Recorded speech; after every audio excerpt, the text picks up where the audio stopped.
use that speed. As soon as he got to that third level, he was gone. Nobody was catching him.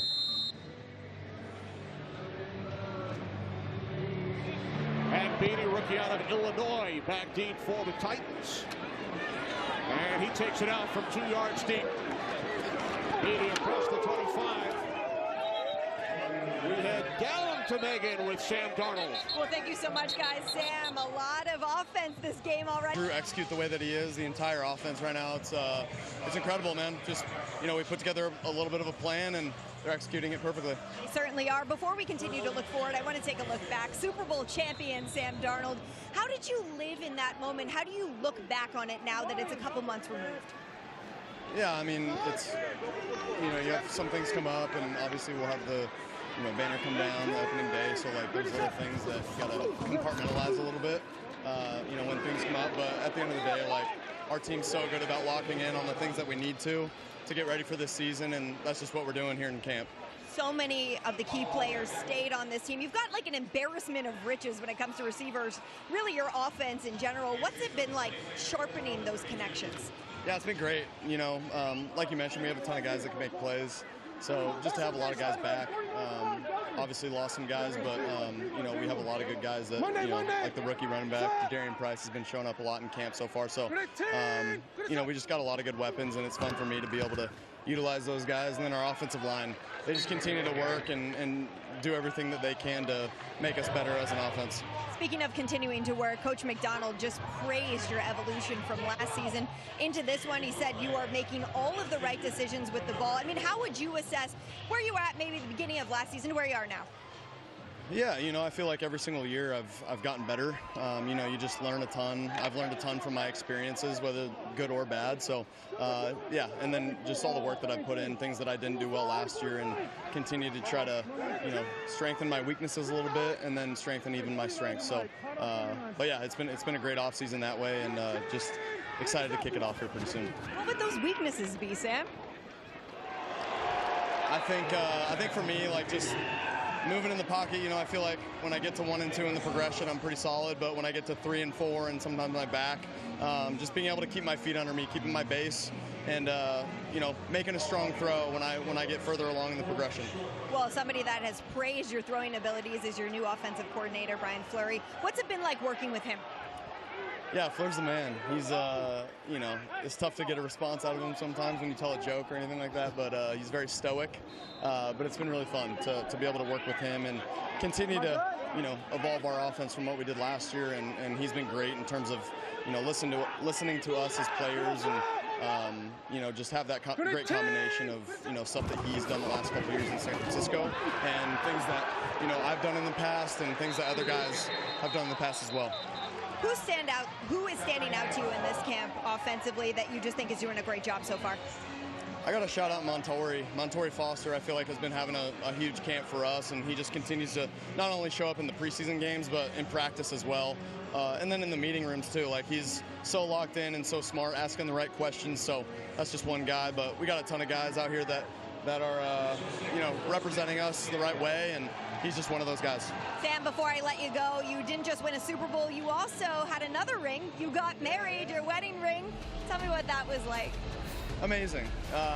Best day of my life. So it was just a special day to be able to spend with our I don't know if you'll get another chance in your life to have that moment. So just incredible day, incredible night. I'm so happy to have everyone, like I said, that we love there.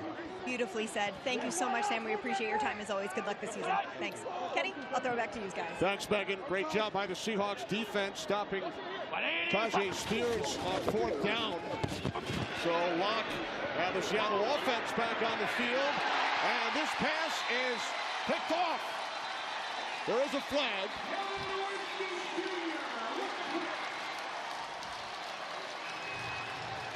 Kevin Winston coming up with the interception, but we will check in with Clete Blakeman.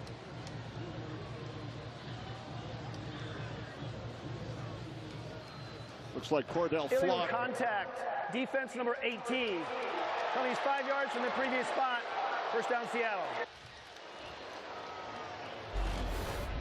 Flock coming over from the Giants.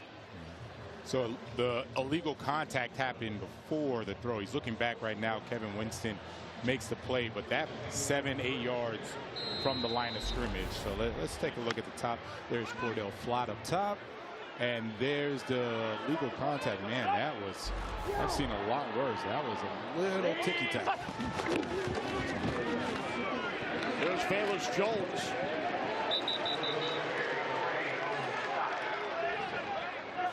With us here in Nashville, just to our right, is the great Mike Pereira. Mike, what did you think of that call on Flott? Well, to me, the contact really ends at about 5 yards, and you look for a healthy 5, meaning 6 yards downfield. If you get that far, you got to let him go. To me, he let him go. I really didn't like the call. I'm going to the gun. I'm with you on that, Mike. Looked like he just was trying to redirect. Had his hands let go after 5 yards. Second down at 13. Locke swings it out. This is right. By the way, getting back to Megan's terrific interview with Sam Darnold. Yes. How many people get to say that it was the best day of their life 55 days after winning a Super Bowl? Right. That was the first thing I noticed too. I said, wow.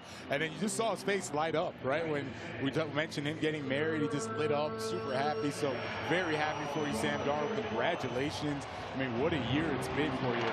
It was a really good interview we had with him. And going back to something about, he said he wanted to improve from last year to now. He was very particular on his third and fourth reads, getting his feet correct, right? And we'll talk about that a little bit after this play. Wins the Super Bowl February 8th, married April 3rd, as this play is blown dead. And then all he can think about is, how can I get better? Offense number 87. 5-yard penalty, third down. That's Montori Foster Jr., one of those receivers that Darnold has been very impressed with during training camp and preseason. Yeah, he's going to the sideline now, but he's going to be one of those guys, if he makes the team, that Sam Darnold is going to have to get his feet right, get to that third or fourth progression. And it was very interesting just talking with him, because he was talking about, you know, it was almost bittersweet for him. He wanted to play almost a perfect game, right, in the Super Bowl. Played well, didn't play to his standards, so he was happy that they won, but not satisfied, right, by his performance. Third down and 16. This is Henderson. Manuel Henderson, second round pick out of Kansas. And so with Sam, it was interesting because you would think that he'd have a letdown. Instead, he has this chip on his shoulder because he's like, man, I want to play better than what I did in the Super Bowl. Even though they won, he had 2 touchdowns, no turnovers. And you can see that when he came in, it's really permeating through the team. They are on a mission. They are motivated. They don't have the letdown. Watch the practice. It's intense. And you see it's playing out right now on the field. Remember, Myers missed the extra point from this exact distance after the penalty. Last time? He connects from 48. This time. I felt like you put the Kenny G. Following a 3-14 season last year. This is Courtney Jackson on the return. Takes it out to the 24. A look at the offseason additions. Talked about the receivers. Robinson coming over from the Giants. Tate, the 4th overall pick, and some big names on the defensive side. Yeah, and right now it's really about an attitude adjustment. You know, we watched the offense not able to pick up a 4th and short. We saw the defense. They get gashed for a long run touchdown. And I'm looking and saying, all right, now you got to really change the mentality, because in preseason it's not about the X's and O's. Pass intended for the tight end, Gunnar Helm. Flag on the play.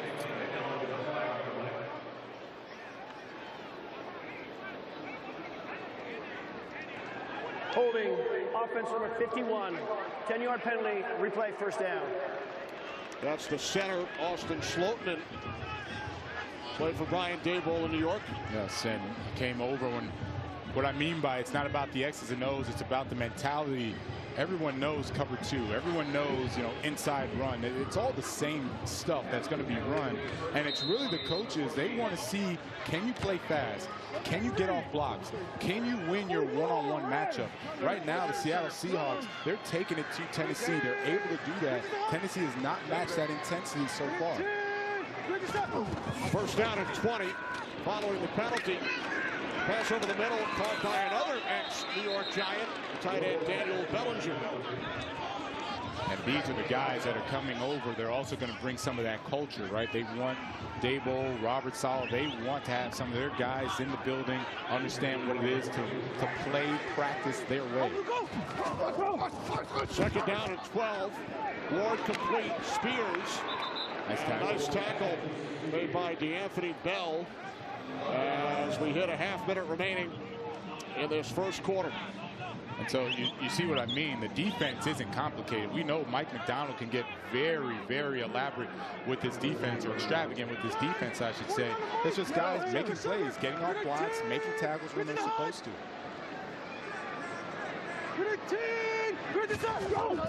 Third down and 8 for Ward and the Titans. Flag is thrown. Calvin Ridley, the intended receiver. I don't know about that one, Kenny. That was Noah Igbenegani. He had really nice coverage. I thought he brought his head back. Pass interference. Defense. Number 17. Ball he plays in the spot of the foul. First down, Tennessee. Let's take a look again. I thought that he actually was playing the ball one-on-one. Oh, he looks back. Oof. That looked like good coverage. I got a nice nod from Mike Pereira agreeing with me, so when the great Mike agrees with me, I know I'm good. Here's Ward with the flip. Spears stopped just shy of midfield as the first quarter comes to an end. Former players from New York down to Nashville. Yeah, and as they should, right? Robert Saleh didn't do that his first year with the Jets. Didn't play as well because it's hard to deliver that message to all the players. First play of the second quarter. Ward stripped from behind. Chaz Surratt made the play. And the ball rolled out of bounds. Nice hustle. Chaz Surratt not giving up on the play. Cam Ward thought he had much more time than he did. And he's very fortunate. That ball was just whacked out of his hands and able to go out of bounds.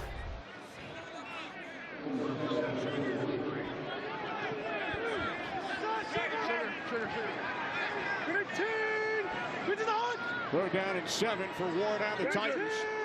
Trailing by 13. Ward under pressure. Ward still looking. And now he throws wide open. Gunnar Helm, the tight end. And you just want to take a look at the pressure coming from the outside, collapsing the pocket. Nice job by Cam Ward. As soon as he gets out of the pocket, now he throws the rule that Helm did not get both feet down. Oh, he didn't. You're right, Kenny. Let's take a look again. Cam Ward sees it, uses that big arm of his. And I mean, Helm, he's got to have awareness on the sideline. You got to be able to drag that toe. It would have been a very, very nice play. Instead, Tennessee Titans punting. Townsend punts it into the end zone.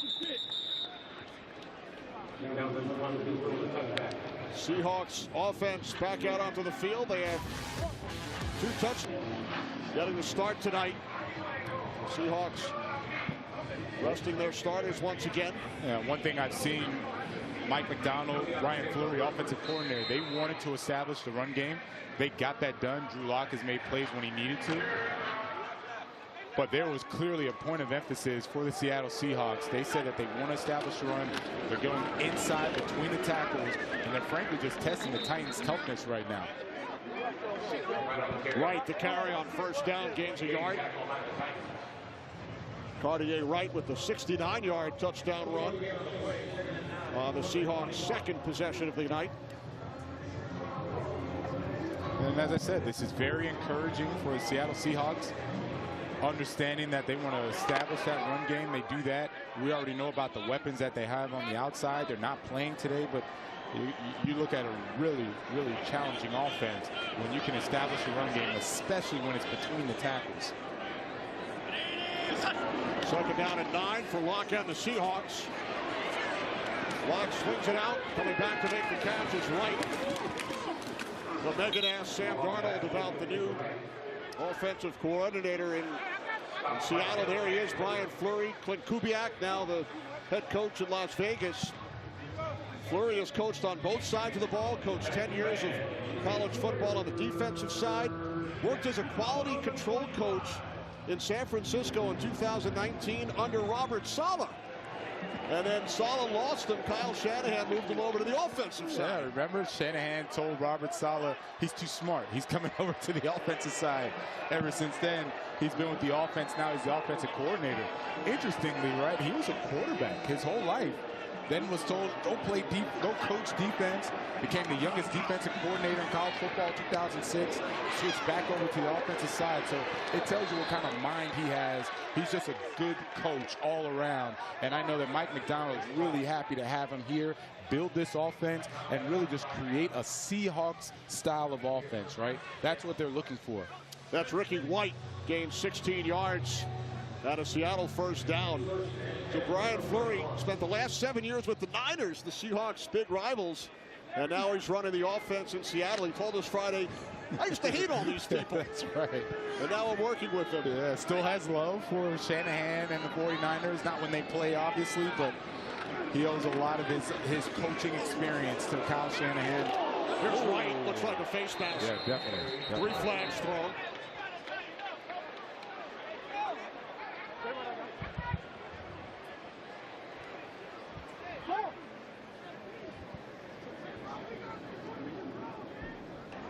Personal foul, grabbing the face mask. Defense number 7. 15-yard penalty from the previous spot. First down. That's Femi Oladejo. Grabbed the face mask of Wright. Oh. Thank goodness Wright is okay. That was bad, man. That was really bad. Yeah, we asked Mike Macdonald about the hiring process, bringing in Fleury. He said it was a whirlwind. We win the Super Bowl, and then right after the parade, I had to start interviewing candidates for offensive coordinator. Right. He said at that moment was when basically the Super Bowl was done, right? The winning of the Super Bowl and all the highs, because he had to hire his offensive coordinator. Real football. See ya. Locke's pass was deflected and then caught by Brady Russell. He left last week's game at halftime because his wife went into labor. Yes, he did. He did. Congratulations, Brady. And going back to Mike Macdonald, remember he said that it was actually even tougher because he wasn't going to hire any of his in-house coaches, right? And so he said he didn't feel like they were just quite ready yet. No offense to them, they'll get there eventually, but he said he needed to bring in someone. So it was really challenging for him. They just won the Super Bowl. He has to tell these guys, sorry, we're not going to hire you. We're going to bring in someone from the outside. Goes and interviews Brian Fleury, and now here we are with this offense that's been doing really well under his regime. Locke's pass intended for Arroyo, broken up by Cedric Gray. And now a flag thrown. Arroyo going to come up at the tight end, and I liked his position because he's a tight end with speed. We've seen a lot of these guys over the years, and because he's a Miami guy, you know I got to reference my Jimmy Grahams of the world, my Greg Olsons of the world. After the play, we have unsportsmanlike conduct. Defense, number 33. 15-yard penalty, automatic first down. That Cedric Gray made the gesture after he broke up the pass. Unsportsmanlike conduct. Gray finished 5th in the NFL in tackles last season. They'll get it back to Brady Russell from the previous play. Wife Annie gave birth to daughter Hadley after Brady left the game at halftime.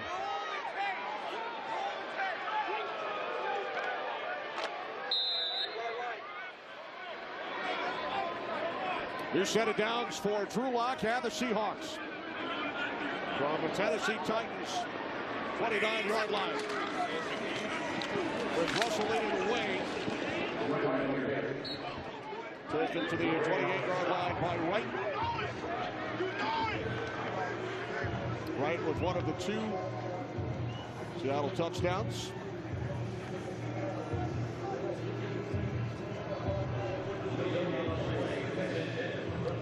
The Seahawks offense, of course, last season, huge year. Jackson Smith and Jigba, 119 receptions.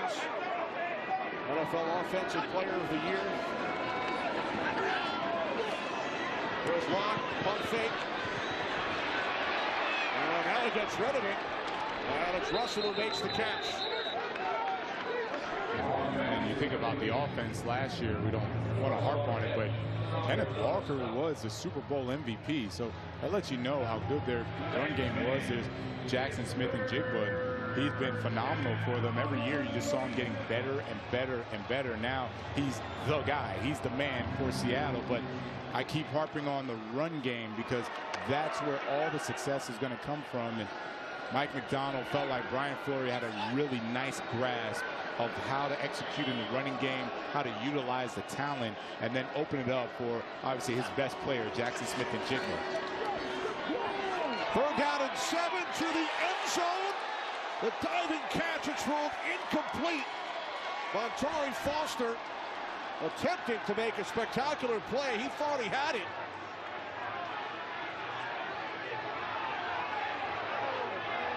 The officials get together. Let's bring in Mike Pereira.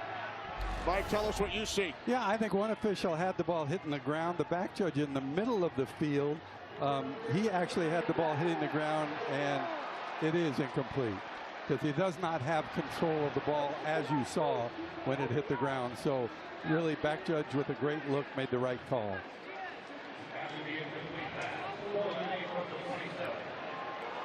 All right, thanks, Mike. That's the first incomplete pass. Locke had been 11 for 11. That would have been a heck of a catch by Foster. Now, Sam Darnold had been raving about him, how he's done in training camp. Wanted to see that catch.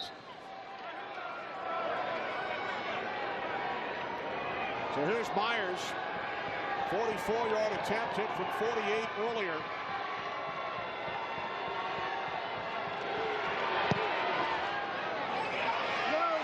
Myers' kick is no good. Comes in at quarterback for the Titans. Hands it off to Julius Chestnut, who's bottled up on 1st down. Excuse me, Michael Carter Jr. So, question for both of you guys. There's a target on your back after you win the Super Bowl. What does it feel like the next season when you come back to training camp, preseason, regular season? Everybody's gunning for you. Well, I think this is an opportunity for your leadership to stand up. You know, when you go and win a Super Bowl and you got to come back, it's a shorter off season. You really rely on the guys that have been there, the guys that are the highest paid guys, the studs on the team. They set the tempo. So I think this is the opportunity for when your culture gets to set in and you get to rely on that. I 1,000% would agree. And I think back to when we won it, Drew Brees comes back, and he frankly reminds me of Sam Darnold. It was even keel. We had a new message, a new mission. Everybody fall in line. And to your point, the young guys that come in, they're like, whoa, these guys just won a Super Bowl, right? Like, how can we be like them? It's not like, oh, I'm going to go out and do my thing. So the leaders had to step up, show what it is to be, for us, it was be a saint, right? Play like a saint. Exactly. And we had to do that, set the tone, set the example. And, you know, it's no secret, right? It's the hard work. It's the time in the film room, time in the weight room, and that's what we tried to do. You know, the cool thing about this is they got 20 or 22 guys coming back. Like, I can't remember a Super Bowl winning team that I was on that had that many starters coming back. And you saw that in their preparation. You saw, you know, we joked around that Mike Macdonald was getting mad at the threes, and he talked about it 2 hours afterwards in our production meeting. Right. That's the luxury a Super Bowl winning team has, where his mind doesn't have to be on the ones and twos because his culture's in place. They got things going. His mind's on the threes because they're trying to tighten everything up and get it ready for that stand. Cody White lost the football. Cody White lost it, yep. That's what you want to see. A little jolt of energy. Donald Ford at the bottom of the pile. And the Titans have recovered. There you go. Hey, along those lines, Julian, when we were at practice, did you notice the same energy from the Seattle Seahawks that I noticed? And yeah, that is a clear drop of the punt, and you could explain that better. You go with the technicalities of how he dropped that. Yeah, when you're a punter, the one thing, if you get nervous, you want to keep your hands up high. The higher you keep your hands, it keeps your elbows in. And I vividly remember the first time I was trying to catch punts in New England. Bill came up there and he tried to test me. He's like, how do you catch a punt? I'm like, Coach, with your hand. He goes, no, with your feet. You got to judge it right. Have the feet there, and you have to have your hands up. Someone's going to make a team because of that. And that, of course, would be Bill Belichick, head coach of the Patriots. From the 11-yard line, this is Carter. Now, speaking of the Patriots, Brian Daboll won 5 Super Bowl rings as one of Belichick's assistants. 2 with you. I know you had a chance to catch up with him Friday, again today. What do the Titans fans have to be excited about with their new offensive coordinator? You know him very well. Yeah, Daboll, EQ, IQ. EQ, he makes the game fun. I remember us playing Jeopardy on trying to learn our concepts, learn our formations. He's always cracking jokes, but his IQ is also huge. He's also been around guys like Tom Brady. He helped develop Josh Allen. He's got a playoff win with Daniel Jones. He's got the merit. And so when he's talking to a young guy like Cam Ward, I guarantee he's looking at Coach Daboll saying, yeah, he knows what he's talking about. Yeah, we felt that in the interview. 1,000%. That relationship has just started, but they are going to gel. Cam Ward, very, very, like, I'd say rough, right? For a quarterback, yeah, he's rough, man. He wants to know just the raw, good, bad, black and white. Daboll not afraid to give it to him, right, and very demanding of him. So I like the way that relationship's going to grow throughout the season. And I loved how Daboll said he was hungry to be coached. Yeah. That's a big thing. You got to be willing to be coached hard. Yeah. You know, you got to put that ego aside. A lot of these guys have been making a lot of money. They got all the success in college. Flag is thrown. Trubisky to the end zone. Touchdown. Xavier Restrepo. Now there is a penalty marker.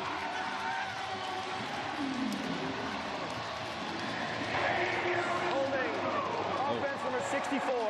10-yard penalty. Replay, 3rd down.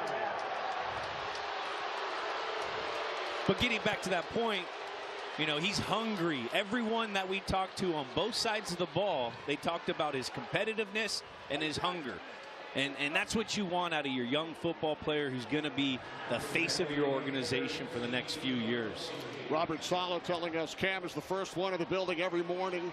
Hard worker, great work ethic, and he's doing everything right. That's what his head coach had to say about him. 1,000. You know, you have to do that as the quarterback because everyone's watching you. It doesn't matter. If you're the starting quarterback, 90 guys are watching you every single day to see what you're bringing to the table. And that's something to get the Titans fans confident. 4th down and 14. The pass incomplete. I'd say Robert Saleh said it best. He was like, there's no way a kid like him can fail. Yeah. Cam Ward, his personality, his transparency, his willingness to work, genuine, all of that. He said he's going to be successful, right? We've been around too many guys that have those same qualities, and then they're very successful. Field goal unit comes out. Julian, how'd you like it up here? Can you give your guy Brady a run for his money up in the broadcast booth?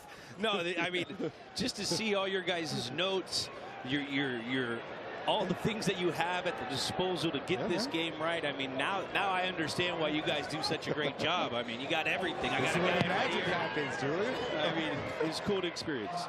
Joey Slide from 33. I know you have to get back downstairs to Carissa at halftime. Thanks for spending a couple of minutes with us. Kenny, thank you. Bill, my dog. Always good, Julian. You guys. Physical in practice. It was fun to watch those guys fly around. Mike McDonald, the first head coach to win a Super Bowl while calling the defensive plays. Cody White on the return for Seattle.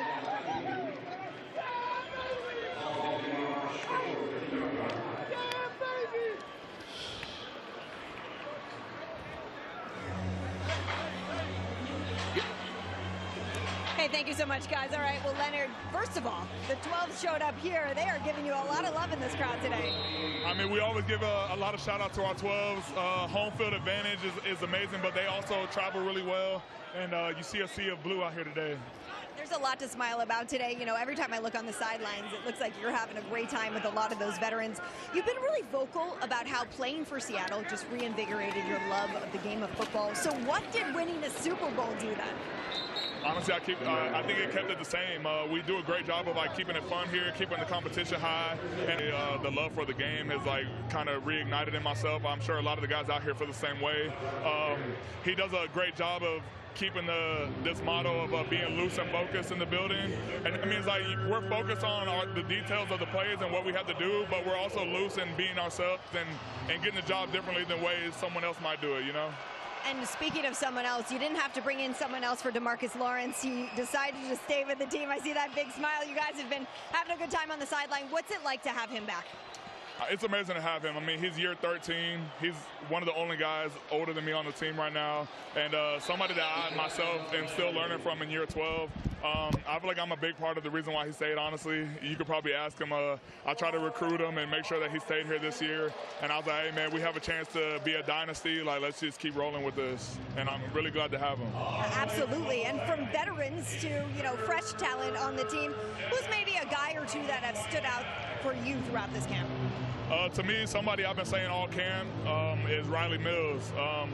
We drafted him while he was injured.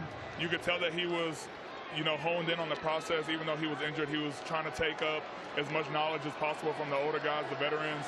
And now that he's physically able to contribute, he's just been looking outstanding this camp. Leonard, before I let you go, you had a life-changing moment by becoming a Super Bowl champion, but then in the spring you became a dad to baby Zion as well. What has fatherhood meant to you? I mean, it means everything to me. When you said life-changing moment,